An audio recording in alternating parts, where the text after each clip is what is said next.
வாழ்க வையகம், வாழ்க வளமுடன். ஆதரவு கொடுக்கும் அனைத்து நல்ல உள்ளங்களுக்கும் மனமார்ந்த நன்றி. நாம இன்னைக்கான வீடியோல எதை பத்தி பார்க்க போறோம்னா, புதிதா யோகா கத்துக்கிறவங்க ஆரம்ப காலத்துல செய்யக்கூடிய 3 யோகா பத்தி தான் பார்க்க இருக்கோம். யோகா ஆசனங்கள்ல ஒரு சில ஆசனங்கள் தொடர்ச்சியா எப்பவுமே செய்யக்கூடிய ஆசனங்களா இருக்கும். அந்த ஆசனங்கள்லாம் நமக்கு பலவிதமான நன்மைகளை தரக்கூடியது. அதுல 3 ஆசனத்தை தான் இன்னைக்கு நம்ம செய்ய போறோம். இப்ப அந்த 3 ஆசனத்தை எப்படி செய்யறது அப்படின்ற செய்முறை விளக்கத்தை பார்த்தரலாம். எப்பவுமே ஆசனங்கள் செய்யறதுக்கு முன்னாடி ஆசன விதிமுறைகளை ஃபாலோ பண்றது முக்கியம். அந்த ஆசன விதிமுறைகளோட வீடியோ இன்னும் நீங்க பார்க்கலைன்னா மேல பின் பண்றேன். ஃபர்ஸ்ட் அதை பார்த்துட்டு அதுக்கப்புறமா இதை பாருங்க.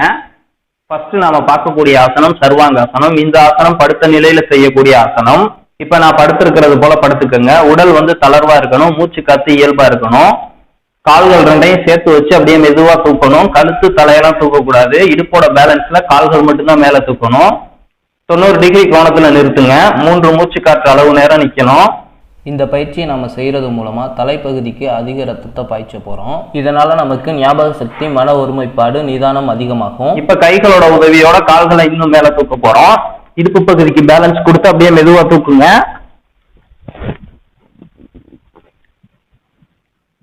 கைகளை முதுகு பக்கமா பேலன்ஸ்க்கு வச்சுக்கோங்க. தாவாங்கொட்டை நெஞ்சில ஒட்டணும், அந்த அளவுக்கு இருக்கணும்.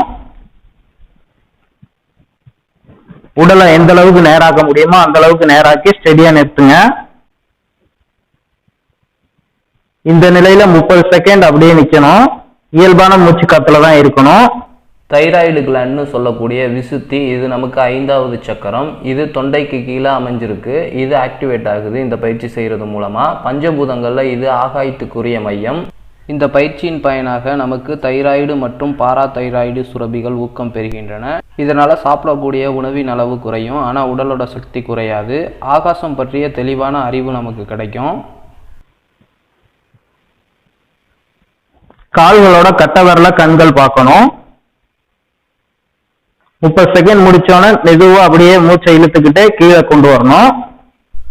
பயிற்சி முழுவதையும் இயல்பான அசைவுகளோட நிதானமான மூச்சு காற்றோட செய்யணும். இப்போ 30 செகண்ட் ஆச்சு. அப்படியே மூச்சை இழுத்துக்கிட்டே மெதுவா உடலை கீழே இறக்குங்க. கழுத்து தலையெல்லாம் தூக்கக்கூடாது. அப்படியே மெதுவா உடம்போட பேலன்ஸ்ல கால்களை மெதுவா இறக்குங்க.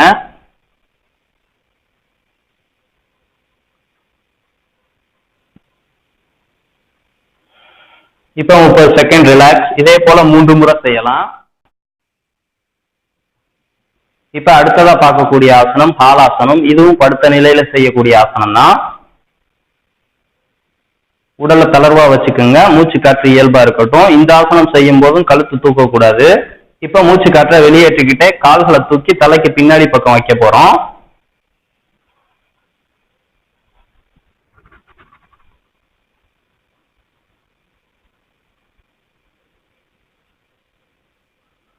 இப்படி செய்யும்போது கைகள் நேரா தான் இருக்கணும். இந்த முழங்கால்கள் மடங்கக்கூடாது, நேரா இருக்கணும். இந்த தாவாங்கொட்டை இந்த நெஞ்சோட ஒட்டி இருக்கணும். இந்த நிலையில 30 செகண்ட் இயல்பான மூச்சு காற்று. மூச்சு காற்றுலயே கவனம் இருக்கட்டும். இந்த பயிற்சி செய்யும் போது வயிற்று பகுதிகள் அனைத்தும் அழுத்தப்படுவதால் உள்ளுறுப்புகள் அனைத்தும் ஊக்கம் பெறுகின்றன. நாளமில்லா சுரபிகள் அனைத்தும் ஊக்கம் பெற்று இயக்கம் சீரடைகிறது. சர்வாங்காசனத்தில் கிடைக்கக்கூடிய எல்லா பயனும் இந்த ஆசனத்துலையும் கிடைக்குது. அதோட பின்புறமாக இருக்கக்கூடிய இடுப்பு பகுதியில் உள்ள கொழுப்புகள் அனைத்தும் கரைக்கப்பட்டு அழகான தோற்றத்தை கொடுக்கக்கூடியது. அதோடு துடைப்பகுதியில் சேர்ந்த கொழுப்புகளையும் கரைக்கக்கூடியது. இந்த ஆசனத்தை இதய நோய் உள்ளவர்கள் செய்யக்கூடாது. 30 செகண்ட் முடிச்சோன்னா மூச்சை இழுத்துக்கிட்டே மெதுவாக கால்களை பழைய நிலைக்கு கொண்டு வந்துடணும். செய்யும் போது முட்டி மடங்காம செய்யணும். இயல்பான மூச்சு காற்றுல தான் செய்யணும். கழுத்து தலையெல்லாம் தூக்கக்கூடாது. மெதுவா கால்களை இறக்கி 30 செகண்ட் ரெஸ்ட் எடுத்துக்கோங்க. இதே போல 3 முறை செய்யலாம். இப்ப 3ஆவதா பார்க்கக்கூடிய ஆசனம் பச்சிமோத்தாசனம். இந்த ஆசனத்தை உட்கார்ந்த நிலையில செய்ய போறோம். உடலை தளர்வா வச்சுக்கிட்டு இயல்பான மூச்சு காற்றோட இந்த ஆசனத்தை செய்ய போறோம். இந்த ஆசனம் செய்யும் போது முட்டி தூக்கக்கூடாது. தலையில அழுத்தின வாக்குல தான் இருந்து செய்யணும். முதுகெலும்பு கழுத்து எல்லாம் நேரா இருக்கிற மாட்டா உட்காந்துக்குங்க. மூச்சு காற்றை இழுத்துக்கிட்டே கைகளை மேல கொண்டு வாங்க. கைகளை இப்படி கோர்த்துக்குங்க. இப்ப மூச்சை வெளியேற்றிக்கிட்டே கால்களை போய் கோர்த்து பிடிக்க போறோம்.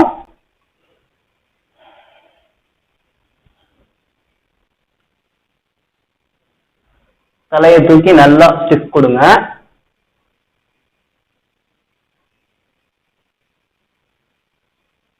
மூச்சு காற்று இயல்பா தான் இருக்கணும். இப்ப கால்களோட கட்டை விரல்களுக்கு இடையில கைகளை கோர்த்து பிடிச்சிட்டு முழங்கைகள் ரெண்டும், கையோட முழங்கைகள் ரெண்டும் கீழே தொடணும். இயல்பா தான் மூச்சு காற்று இருக்கணும்.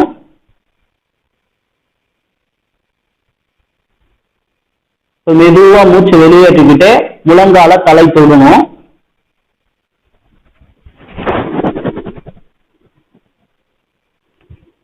இந்த நிலையில 3 மூச்சு காற்று.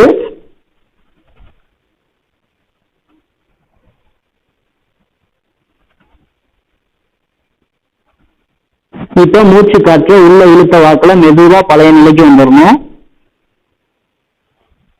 கைகளை தூக்கி இறக்கி மெதுவா பழைய நிலைக்கு வந்துடணும். இது போலவும் 3 முறை செய்யலாம். யோகா ஆசனங்கள்ல தினசரி செய்யக்கூடிய முக்கிய ஆசனங்கள்ல இந்த 3 ஆசனங்களும் உண்டு. ஃபர்ஸ்ட் நம்ம சர்வாங்காசனம் செய்யும் போது ரத்த ஓட்டம் எல்லாமே நம்ம மூளைக்கு வருது. இதனால மூளை புத்துணர்ச்சி அடையுது. இதனால எப்பவுமே நிதானத்தோட இயல்பான மூச்சு காற்றோட எல்லா செயல்களையும் செய்யக்கூடிய தன்மை நமக்கு கிடைக்குது. அதோடு எப்பவுமே எல்லாருமே பாத்தீங்கன்னா பெரும்பாலும் நிற்போம், இல்ல நடப்போம், இல்ல உட்கார்ந்துருப்போம். உடல்ல இருக்கக்கூடிய அதிகப்படியான ரத்தம் காலில் தான் இருக்கும். இந்த சர்வாங்காசனம் செய்யறதுனால நம்ம ரத்த ஓட்டம் எல்லாத்தையுமே மூளை பகுதிக்கு திருப்பி விடுறதுனால மூளை சுறுசுறுப்பா செயல்படுறதுக்கு உதவி பண்ணுது. படிக்கும் மாணவர்களா இருந்தா அவங்களுக்கு ஞாபகத்திறன் அதிகமாக்கும். அதோடு இன்னைக்கு இருக்கக்கூடிய மிக முக்கியமான பிரச்சனை முடிக்கொற்ற பிரச்சனை. அந்த பிரச்சனை இதனால முற்றிலுமா தடுக்கப்படுது. கேசம் அடர்த்தியாகவும் அழகாகவும் மாறுறதுக்கான முக்கிய ஆசனம் இந்த சர்வாங்காசனம். கழுத்து பகுதிக்கும் ஷோல்டர் பகுதிக்கும் நல்ல அழுத்தம் கிடைக்கிறதுனால தைராய்டு போன்ற பிரச்சனைகள் வராம தடுக்கப்படுது. அப்புறம் பாட்டு பாடுறது உங்களுக்கு பிடிக்கும்னா குரலை வலிமையாகவும் இனிமையாகவும் மாற்றக்கூடிய ஆசனம் சர்வாங்காசனம். அடுத்தது நம்ம செஞ்ச ஹாலாசனம் அப்புறம் பச்சிமோத்தாசனம், இந்த 2 ஆசனமே இடுப்பு பகுதியை வலிமையாக்கக்கூடியது. நம்ம உடம்புல இடுப்பை தவிர வேற எந்த பாகம் வீக் ஆனாலும் நம்ம சமாளிச்சு இருந்துடலாம். ஆனா இடுப்பு பகுதியில மட்டும் வலி வந்துருச்சுன்னா எந்த ஒரு வேலையும் செய்ய முடியாது, உட்கார முடியாது, நிமிர முடியாது, படுத்து கூட தூங்க முடியாது. இந்த இடுப்பு பகுதியை எப்பவுமே வலிமையாகவும் நம்மளோட கட்டுப்பாட்டிலையும் வச்சுக்கக்கூடியதான் ஹாலாசனம் பச்சிமோத்தாசனம். அதோட முதுகெலும்பு நல்லா வளைக்கப்படுறதுனால முதுகெலும்புல இருந்து பிரியக்கூடிய நரம்புகள் எல்லாம் ஊக்குவிக்கப்படுது. அதோட சம்பந்தப்பட்ட அனைத்து உறுப்புகளும் ஊக்குவிக்கப்பட்டு சுறுசுறுப்பு அடைகிறது. அப்புறம் முதுகெலும்புக்கு வளையும் தன்மை கிடைக்கிறதுனால அடுத்தடுத்த ஆசனங்கள் செய்யறதுக்கு நமக்கு ஈஸியா இருக்கும். வயிறு சம்பந்தமான அனைத்து பிரச்சனைகளும் சரியாகும். ஜீரண பிரச்சனை அப்படிங்கிறது இன்னைக்கு சின்ன வயசுலயே வந்துடுது. எதை சாப்பிட்டாலும் ஜீரணம் ஆகாம நெஞ்ச கரைக்கிற பிரச்சனை எல்லாத்துக்குமே இருந்துகிட்டு இருக்கு. அது போன்ற பிரச்சனைகள்லாம் இந்த ஆசனங்கள் சரி செய்யுது. இந்த 3 ஆசனங்களையும் நம்ம தொடர்ச்சியா ஒரு சில காலங்கள் செஞ்சுட்டு வரும்போது உடல்ல இருக்கக்கூடிய தேவையில்லாத கொழுப்புகள் அனைத்தும் கரைந்து நமக்கு வலிமையான உடலையும் அழகான தோற்றத்தையும் தருது. அப்புறம் என்னைக்குமே இளமை அப்படிங்கிறது நம்ம எல்லாத்துக்கும் பிடிச்ச ஒண்ணு. இந்த ஆசனங்கள் நம்ம தொடர்ச்சியா செஞ்சுட்டு வரும்போது எப்பவுமே இளமையா இருக்கலாம். நீங்க நெட்ல சர்ச் பண்ணி பாத்தீங்கன்னா 96 வயது பாட்டி தினசரி யோகா செஞ்சுட்டு வராங்க. அவங்க இந்த வயசுலயும் யோகாவை சுறுசுறுப்பா செய்யறதுக்கான காரணம் அவங்க செய்யக்கூடிய ஹாலாசனம்னு சொல்லி அவங்களே சொல்லியிருக்காங்க. அதோட இந்த 3 ஆசனங்களையும் நரம்பு நல்லா இழுக்கப்படுறதுனால நரம்பு சம்பந்தமான எல்லா பிரச்சனைகளும் சரியாகுது. நரம்பு தளர்ச்சி முற்றிலுமா குணமாகுது. மூட்டு வலி, கைகால் குடைச்சல் போன்ற பிரச்சனைகளும் சரியாகுது. இந்த வீடியோ உங்களுக்கு பயனுள்ளதா இருக்கும்னு நினைக்கிறேன். இந்த வீடியோ பத்தின கருத்துக்களோ சந்தேகங்களோ அந்த கீழே கமெண்ட் செக்ஷன்ல சொல்லுங்க. இதே போல அடுத்த ஒரு வீடியோல உங்களை சந்திக்கிறேன். வாழ்க வையகம், வாழ்க வளமுடன், குருவே துணை, குரு வாழ்க.